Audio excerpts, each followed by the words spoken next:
and welcome to Turtle and Bunny in the Roaring Twenties. I'm Turtle. I'm Bunny. And today is actually just a little bit after Black Friday, a little bit after Cyber Monday. Christmas is coming up in like a week and a half. Oh my God. Seriously? I think so by the time this airs. Yeah. Oh my God, it's going to be so close. Yeah. So with all that right around the corner, we thought that we would take a minute and talk about materialism. That's always a fun topic, isn't it? Yes, especially this time of year. Mm-hmm. Yeah. So to start off with, how about you tell me anything that's like resonated with you, something around materialism? Well, I don't know if it necessarily has to do with materialism, but I did have some words that resonated with me this week. Oh, yeah? Actually, that my boyfriend said to me. Oh yeah, I love your boyfriend. He's great. He's great. Yeah, and I wanted to remember his quote to say on the show, and I'm trying to remember right now. What is that? Oh yeah, What? He said, "Will you marry me?" Oh shit! Oh my goodness, this is gorgeous. Thank you. Yes. So I'm engaged. I'm so excited about it. So that's what those fancy glasses were. Yes, I brought some champagne for us. Very nice. Woo. Twist top because there are too many electronics here for us to be popping bottles. Seriously. At least I finally know. We try to be fun, but not around electronics. I do actually finally know how to pop a bottle. I just don't know how to do it like myself. I've seen it done. It's like really cool. So you've like observed. Yeah, just like those fancy waiters and stuff. I know it's a really pretty ring. Oh, thanks. Oh my gosh, I love the ring so much. And the wedding band that goes with it is even more gorgeous. Oh yeah? But, that's so gosh, wonderful. Yes, I'm so excited about it. So a toast to my engagement to DJ. I'm so excited. This is good. Yeah, so, and one more thing before we get started. Mm-hmm. Will you be my maid of honor? I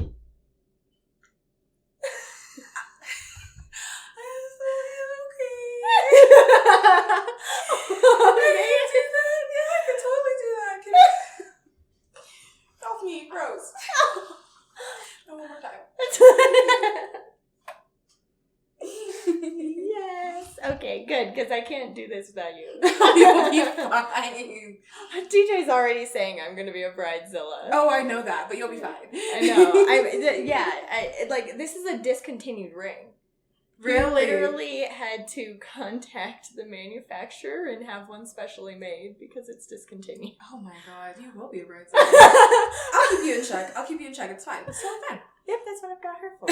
Every time I start to panic, she shoves me back into the dressing room and she deals with the salespeople. Oh my God, seriously. I've only done like one occasion, I think. Only one time. When would we have ever had an occasion for that? I think one time we were just trying to, we were shopping and you wanted something and you're just like freaking out. We were like shopping for clothes or something.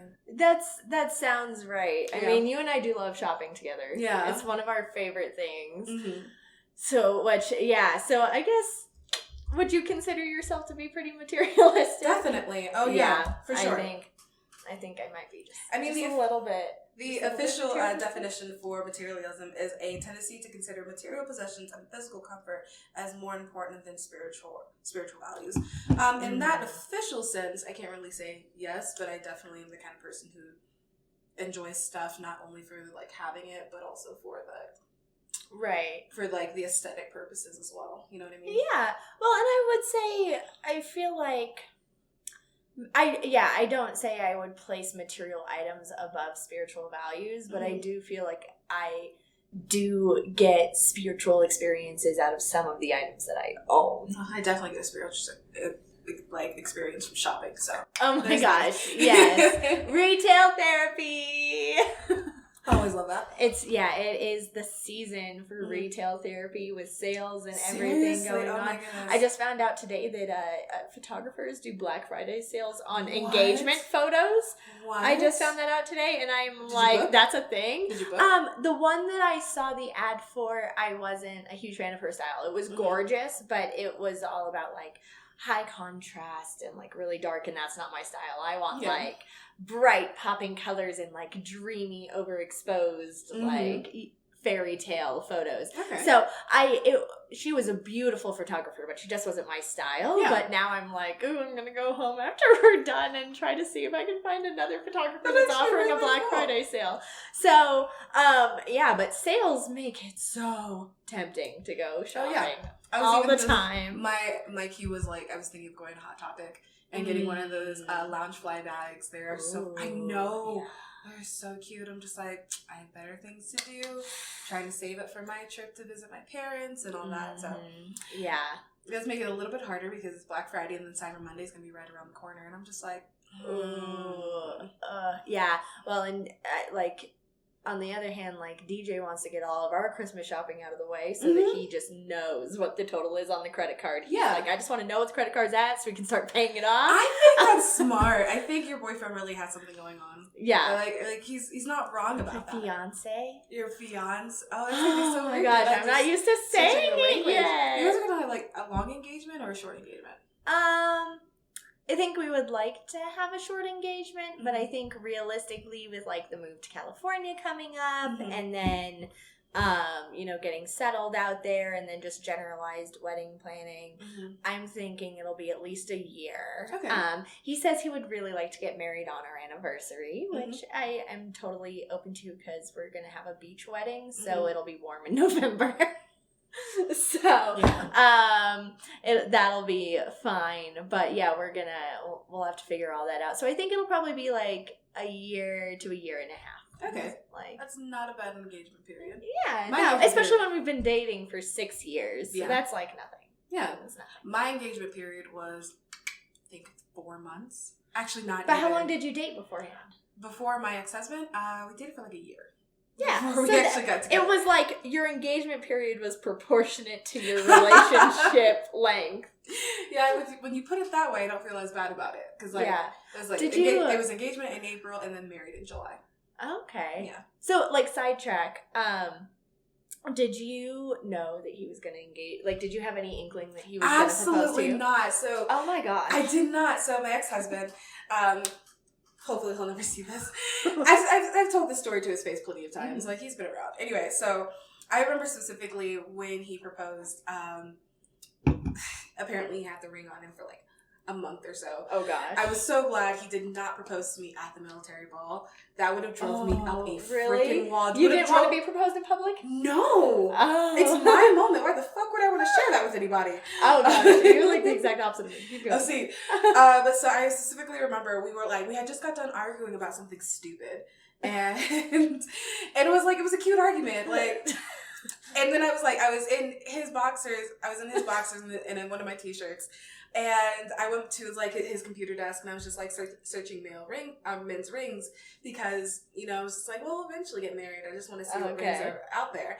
And then he's just like, oh, you're looking at rings. And I'm like, yeah, I'm looking at rings. And he pulls open the desk drawer, pulls out a tiny black velvet box. I'm just like, you better not be fucking doing this right now. And I remember him stumbling all over his words. And I'm just like, this man is the cutest thing on the planet. Oh gosh, it's adorable. And then I got home like super late. And I just like went to my parents and I'm just like, he proposed. He's like, my parents were just like, Soldier Boy proposed. I'm just like, Soldier Boy. We're gonna call him like he's a cute little white boy. Don't get me wrong, but we're gonna call him Soldier Boy because I don't want to put his name out there because my name's not even out there. Fair. So like my parents were just like, what? Oh. They were so shocked. And it was cute, and I'm just like, so our engagement period was like really short. I ended up going to work, and I'm just like, something different. I felt like, what? But I had no idea he was going to propose. That's crazy. Funny thing is, his mother was the one to tell him not to propose to me in public. So thank you. You had the right. You had it right. Seriously. Interesting. Oh yeah, loved it. That's so crazy. Yeah, you're like the exact opposite of me then. Yeah. Like, I was like, I want there to be a spectacle made of it. I want everybody to know. I would really prefer it to be done in front of my family. Like, I wanted all of those things, and I got all of those things. Because we went out to Thanksgiving dinner at a hotel, at a local hotel here, and we did like the buffet dinner for Thanksgiving, and my whole family was there, like my parents, my grandparents, and a couple of my cousins, and one of my aunts, and my siblings, like everybody was there. And he did it in front of the whole, like, table of everybody. He proposed to me. It was really sweet. Yeah, Mike. And I found out later that everybody in my family knew that it was going to happen. And I was like, that's lame. What do you mean that's lame? No, my cousin's, like, reaction was the best because she didn't know it was going to happen. So she was, like, just as surprised and excited as me. But for the most part, like, I think that's pretty fair. Just like, okay, by the way, everyone, I need you to be appropriately, like, happy, so I'm going to tell you what's going to happen, but like it was great though. I loved it, but that was exactly what I wanted. Like I wanted all of the attention and the spectacle, and I wanted it to be done in public, and I'm so glad you got exactly what you wanted. But the funny thing is, like, the reason I asked if you like knew that it was going to happen is because for me, and I think I've always been this way ever since I was young, is like I don't want to know like exactly when I'm going to get proposed to or what the ring was going to be or any like I wanted all that to be a surprise, but I could never imagine getting married or like having someone propose to me without us having had like an in-depth conversation about marriage beforehand. Like I couldn't imagine like having someone propose to you and not already like having communicated with that person that marriage was on the table. Like, okay, in that instance, yes, because marriage was on the table. Okay, you know, like soldier boys get married like young and fast, so like I guess that's fair. It's like it was kind of part of the culture to begin with. So like we did definitely talk about marriage. I think maybe like 8 months in, he wanted to talk about like getting married, and I'm just like, you know what, I'm not mad about this conversation. Now like, you should probably wait. But it was like I was super happy with like the proposal and even like getting married because we went to the courthouse, which is how my parents had gotten married. So I was seeing this whole thing, and I'm like, oh, this is how my parents got married. Like, so like that's how it was with my ex, and I like thoroughly enjoyed like that honeymoon stage and like that. But did you love like being engaged and like showing off the ring? And... I did. I was so ready to be called Mrs. Soldier Boy. Like it wasn't even funny. Oh my gosh, that's hilarious. No, there's my favorite comedian Taylor Tomlinson. She has this whole bit about getting engaged. And I'll probably butcher it, but there's part of it where she's like, you know, I never realized until I got engaged what happens when that ring goes on your finger. And suddenly you feel like you're walking around like you're floating, and you're like, am I suddenly better than everybody? The answer is yes. Not literally. It's so true though. You really do feel that way. I'm getting married. I still actually have this big sparkly thing. Like everybody should just fawn over me. Obviously. Oh my gosh. I mean, that is kind of like how our society is built around. Right. That's like the very materialistic thing about weddings, right? Is it's like even like we want to make it so elaborate and so beautiful because we want all this attention, because it's like, we're getting married. Like everybody should be excited for me, and part of that is getting to build a beautiful wedding. Exactly. I definitely like my wedding was definitely not as materialistic as I originally thought it was going to be, because I'm just like, maybe I do want the big thing, and I'm just like, I really don't. I don't want to invite all those people. I don't want to have to deal with all these people. So like, funny enough, the getting married part, that was not materialistic. Because we went to the courthouse. I still have my wedding dress. I think you've seen it. I don't think I have. I think you have. You've seen it. I'm not putting it on again. I got fat since then, so no. But I actually bought my wedding dress at the retail store that I was working at. Okay. I was not supposed to ever see this dress, but someone had returned this dress because it didn't fit them. And in my store, we had the black version of it. Okay. It's like they returned it to our store because they couldn't make it to the other store they actually bought it at. And it was pretty. It's white and had beautiful purple flowers with green details. If you've seen my TikTok on when I went to Ren Fair for the first time, it's actually the bottom half. Oh, nice! Yeah, so that's my wedding dress. Repurpose. Yeah, I can't put it on all the way. I like I said, I've gotten a little bigger since then. It's fair. It's all good. Yeah. Yeah, no, that totally makes sense. But society has a lot of bad things to say about materialism, especially nowadays. Mm-hmm. Like, we want to protect the environment, and we want to be ethical with the things that we put our money into. But at the same time, there's a lot of things that are just fun about, buying things and the things that we buy. And so what things about materialism really, like, make you just happy? And, like, what do you like about materialism and consumerism? I like the endorphins that I get.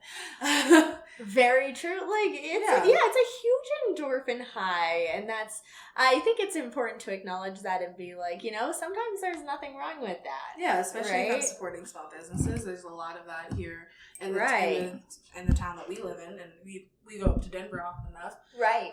So hella small businesses to be able to support. So I enjoy the camaraderie of like, hey, I made this, like, you are talking to the person who's made this thing that you're about to get to enjoy for however long it lasts. Like, sometimes it only lasts like a couple of days because it's a really pretty bath bomb and you just want to be able to enjoy it sooner rather than later.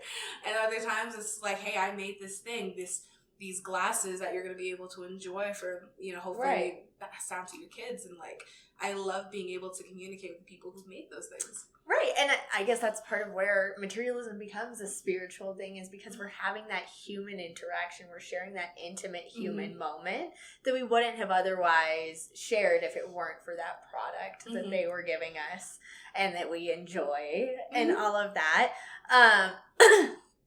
Yeah, I love that. Yeah. I just like looking cute all the time. It's true. That's so bad. Clothes.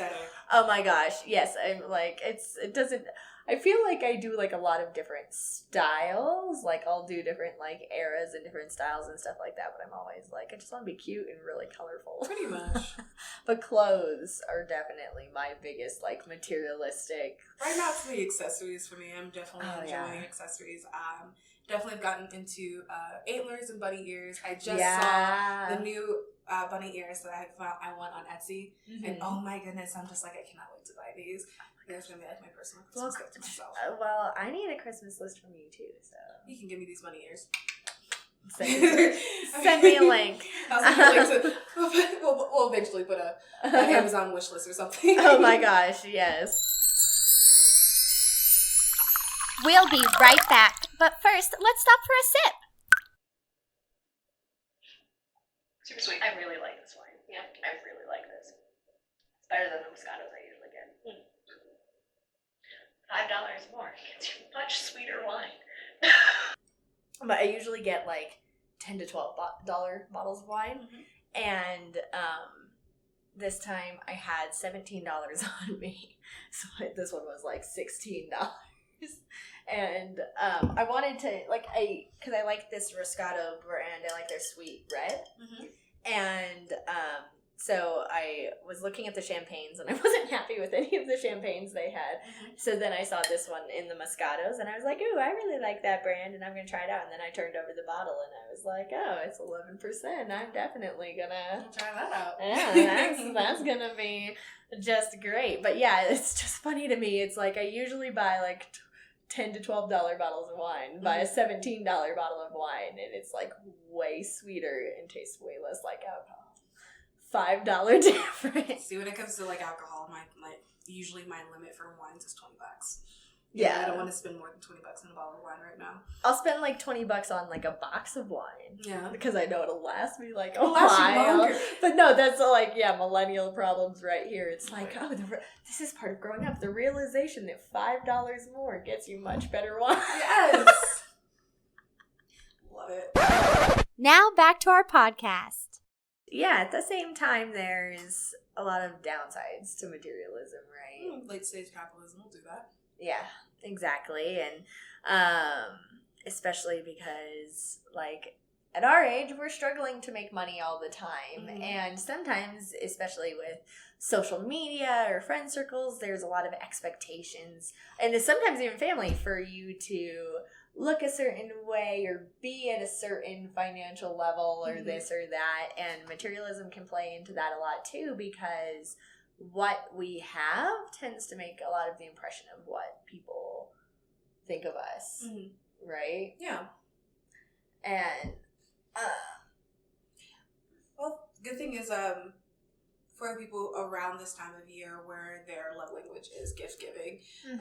Funny, I know we really shouldn't just go off of just the Goffrey version of what love languages are, but it is a good jumping off point for this time of year when gift giving is definitely put front and center. Like, what are you getting me for Christmas, Hanukkah, Kwanzaa?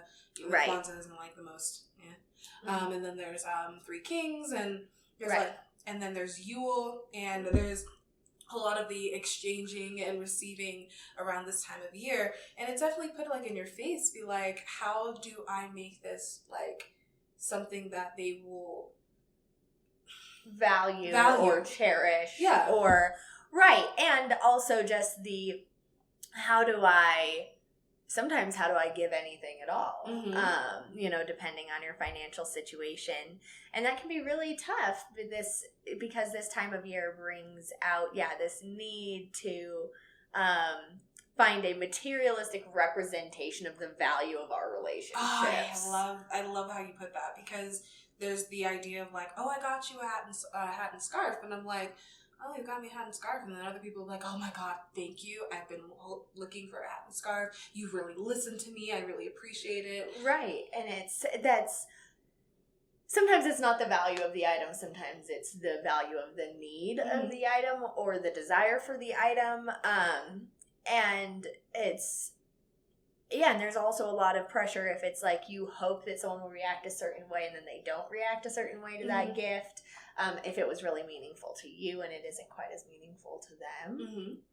And so it's really difficult to go and examine each of our relationships with people in our lives and be like, what is one or two items that I can pick that represent how much I care about you, whether that's by showing that it's something that shows how well I know you or by the dollar amount that I spend on you. And some gift receivers have different expectations with that as well. That has like a huge effect. I remember last year I got you a ring light. I told you exactly what I was getting you, because last year I was not playing this game of like, what am I going to get you? Yeah, so no, it was like simple. It just was like, this is what I need. I'm just like, okay, I'm getting you exactly what you need. And then with my former partners, I bought her knee-high socks, and she was absolutely happy with it. There was like no hiding that she enjoyed her gift. And I'm just like, okay, cool. I bought her something that I know she was going to enjoy, and she knew I was paying attention to her. Right. And with you, it's just like, I'm listening to you, and I'm not playing this game. I'm like, well, maybe she wants something more. No. Right. But you also surprised me, and you got me a pair of yellow pants, which I had been looking for literally like months. I think you and I had been on like 3 or 4 shopping trips trying to find freaking yellow pants because I do all my color blocking stuff, and yellow was the only color that I didn't have a pair of slacks in, and you got me a pair of yellow pants, and it was like just the fact that like you remembered it and you were out shopping on your own and you found them and you got them for me was like the most meaningful thing. Like, I got so freaking excited about those pants that you bought on clearance. Like, they were $10, and I'm not mad about that. Like, I'm like, that just makes it better. And then you got me, last year you got me a whole set of scarves, and I pretty much use them as bunny ears. Yeah. Because they're not quite big enough. They're not big enough for my hair. Like, there's a lot You got a lot going on. It's a lot of hair. Like, it's pretty much the same amount of hair. And that was like the large size, too, for those scarves. I figured. Those are big scarves, don't get me wrong. But I use the scarves now as bunny ears, like when I'm just like going out in public, and I want to feel a little more myself, so I like tie those silk scarves and make them look like bunny ears. And people are like, they look like... Yes, they do. Moving on. That's the point. That's the point. Yes. So there's the idea of like being able to distinguish between knowing this person and getting them something they legitimately will enjoy, and then knowing that person and knowing that they're going to want something expensive. Something that they can flash around, be like, look at this watch that my best friend got me. Obviously, she loves me. As opposed to, look at these yellow pants my best friend got me. They were $10, so I know she loves me. Right, exactly. So... It's interesting trying to be able to tell this difference and be like, And then there's the people who are just like, if you don't get me anything, I will never talk to you again. Oh, yeah. So, or if you don't get me something expensive enough, or like, this or that they'll, like, be totally miffed by it. And, yeah, that's part of the... How do you handle that? I guess I don't really have anybody in my circle like that. No one in my family is the type of, like, I expect this. Like, that would get smacked down in my family so freaking fast. Really? Like, that would not fucking fly.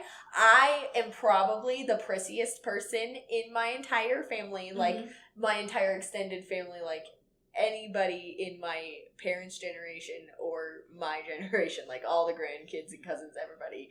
I'm probably the prissiest one. Actually, and I would certainly, like, I might be disappointed if I don't get the most expensive thing on my Christmas list, which every year I really try to put a variety. I usually put stuff ranging from $15 up to like $300 on my list. And so I might be disappointed if I don't get the most expensive thing on my list, but I would never tell anybody that. Yeah. Except maybe like DJ, like in private. Like, well, that's your partner, I would assume. Yeah. So. See, I actually had a friend. But usually like that's that. Because I'll like say it to him and he'll be like, okay, go get it. I saw this TikTok the other day that was like, it's like when I told my spoiled wife no for the first time, and they're like laying in bed and she's just like sobbing her eyes out, and he's like patting her back. She like looks up at him with puppy eyes, and he's like, still not happening. Still not happening. She just keeps like bawling and bawling and bawling, and then at the very end of the TikTok it says she got her way 3 hours later. But you know, I actually used to have a friend like that. This was like way back in high school. And we were not friends for very long, but she would expect like these like extravagant gifts, and extravagant in our age was like $50. Okay, right? And like high school, yeah. I'm a fucking teenager. Bag groceries for my money. Dude, like, I didn't work in high school. You didn't work in high school? No. I worked in high school. Don't get me wrong. I didn't have problems spending money on my friends. Like, we go out to lunch together. I would, like, you get the movies, I get popcorn kind of thing. Like, yeah. But I had a friend like that in high school. I to this day, I still don't remember her name, but that's how insignificant she is. Oh my gosh.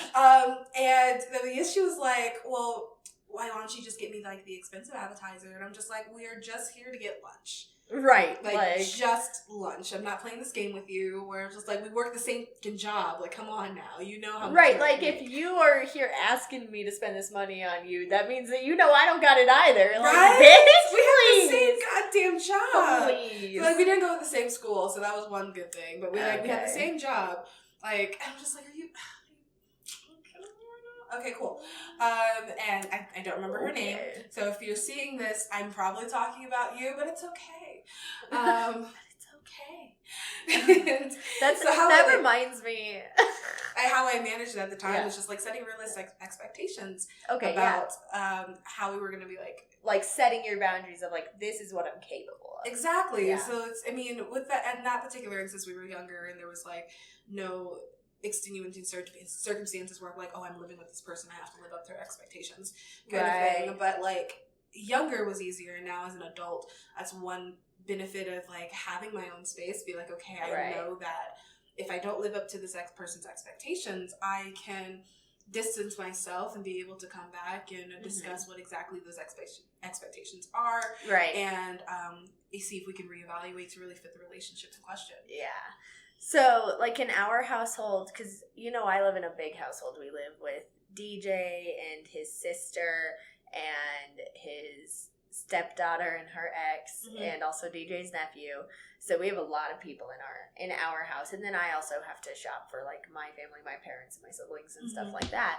But there's a lot of us, and we're all adults, and we all work, but we also all understand that money's tight. So what we actually do now, part of what we're doing to try to be a little bit less materialistic, is this year, like, each of us drew names out of a hat of someone else in the house, and we just are getting a gift for that one person, and then our, like, partner. So, like, for me and DJ will get each other something, May and Kane will get each other something, and DJ's sister and his nephew will get each other something.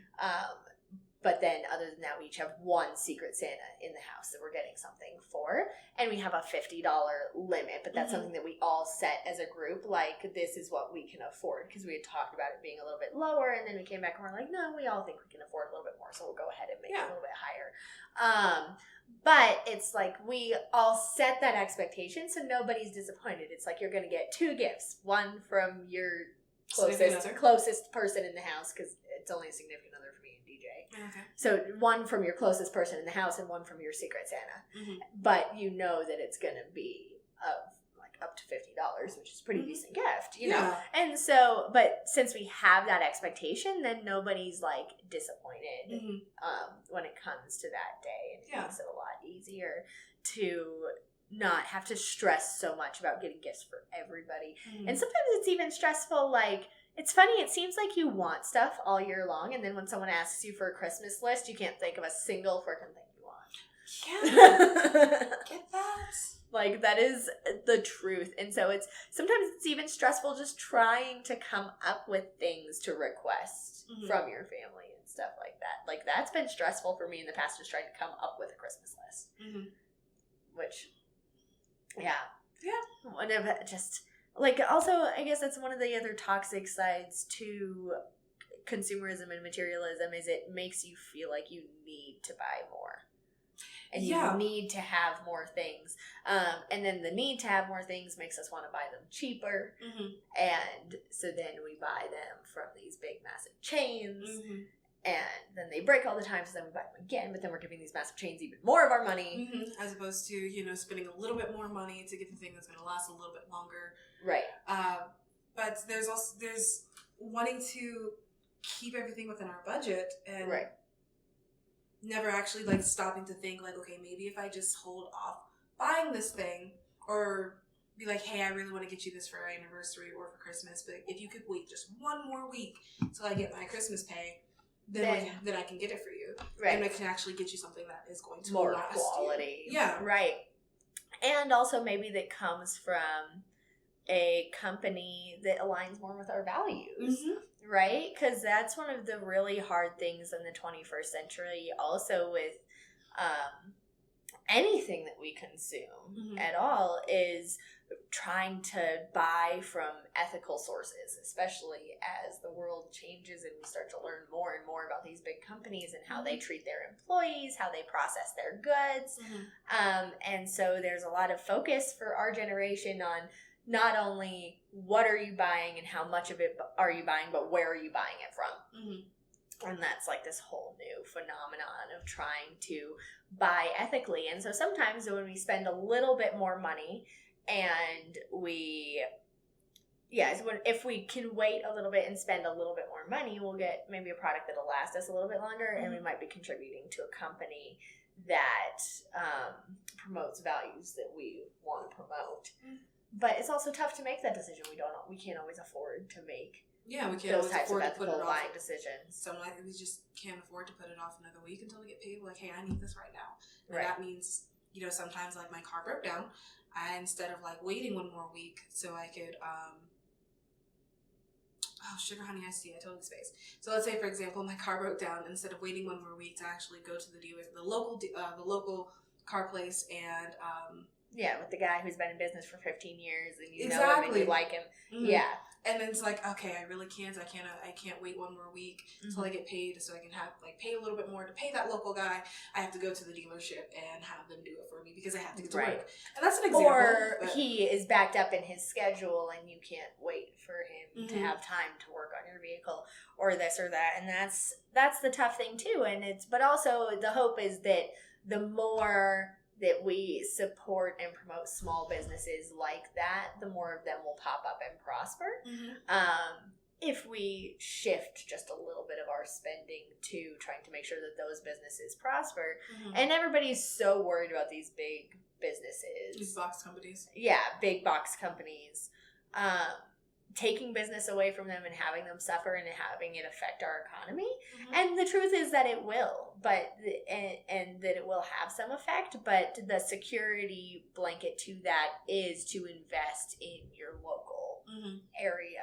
And, you know, because then if those chains fail, you you still have your community to fall back on, right? Mm-hmm. And so, yeah, we're all just trying to make balance in the world between our budgets, between what we want to promote with climate change and keeping our world healthy, and making sure that employees at those big box companies, and sometimes even ourselves, we've both worked at those big box companies, and we know what it's like to be at the bottom of the chain with a company like that, and how sometimes even consumerism causes customers to treat us like shit. It's not even the company's fault all the time. I know, right? It's not even always the company's fault. But the customers. truth is that sometimes when you get into that big box chain, even the customer gets disconnected from the employees as people, right? Mm-hmm. As opposed to when you walk into a mom and pop shop, you go in there and you see the person behind the counter and you're like, this is a person. This is an interesting person that I want to get to know. Oh, yeah. And you're removed from that relationship with these employees in these big box companies. So, the question comes down to, how much should we as millennials be stressing ourselves out over buying ethically or buying small? I don't think we should be stressing at all. We're already in our 20s and 30s. We already have enough to stress about. We have mortgages, we have kids, we have jobs, we have careers, we have school. Yeah. So I really don't think it's something that we should stress over. I think it's something we should consider. Mm-hmm. Like, weigh your options. Be like, can I wait, a day for this local person to get this to me, or do I just want to get it now? I don't think it's something that we should stress over. I think it's something we should consider. Right. And if it's convenient for you or easier for you to get it local, then get it local. Right. But, even as millennials, 20s and 30-year-olds, it really is going to be about, like, what place of privilege am I in right now to be able to make these decisions. Yeah, exactly. Yeah. So, personally, I don't think we should stress about it. I don't think we should, seriously hate it, because, there's going to be consumerism wherever you go. Capitalism, not so much, but consumerism is still going to be around. So I really don't think we should be the only thing that is on your mind constantly whenever you make every little purchase. Because sometimes I don't want to, sometimes I don't want to buy those razors that I found on Etsy. I just want to get the Dollar Shave Club razors and move on. Right. Yeah. That totally makes sense. And, I think it's the best thing is to do what you can when you can, and try to do the things that are right in front of you if you know about them. Mm-hmm. Nowadays, with Instagram, Facebook, I don't know about TikTok as much, but Instagram and Facebook and Twitter, a lot of times, boycott notices will go out on social media. Those things are passing in front of your guys' faces every day. Yeah. If you see a boycott notice on Facebook, stop and read it. See what company it's for and see why they're boycotting. Because it's something as simple as the one for Lay's chips recently, where they were having issues with the way that they were paying and treating their workers. Mm-hmm. You don't have to choose not to buy that brand, but you can take a moment to educate yourself on why those workers are making that choice, why people are boycotting the company. And then if that aligns with your values, then you can choose to participate in that. And it's something as simple as buying a different brand of chips. Mm-hmm. Doesn't affect your budget. It just affects a little bit of the way you buy. So you don't need to be stressing about it every day. Mm-hmm. But just if it comes across your feed, pay attention. Look at it for a minute. And if you're also, I know sometimes they're not always real or this or that. So if you are ever looking at something and you're like, I don't know if this is just like a clickbait news story or something like that, you can go to Snopes.com and type it in. It'll tell you if it's a scam or if it's a fluke or whatever. It'll tell you if it's just a meme, and sort of explain it to you. Or if it's verified, it'll let you know that too, and it'll link you to a source so you can educate yourself more about it. Yeah. So, just doing the little things, because we're all gonna buy cheap when we can, because we're all just struggling to make that money, right? Yeah. And so, just, do the little things and pay attention, but it doesn't need to take over our lives every single day. Right now, we're just trying to make it through. Just trying to make it through this week, man. Just make it through the holidays, make it through Christmas. Mm-hmm. Start a new year. Oh, yeah. 2022. 2 is my lucky number. So I have high hopes for 2022. 2020 was like a false start. And 2021 was like the reboot cycle. So this is so not a reboot. Oh my goodness. No. But 2021 was actually my start. Because it was the first year being like seriously single, living on my own.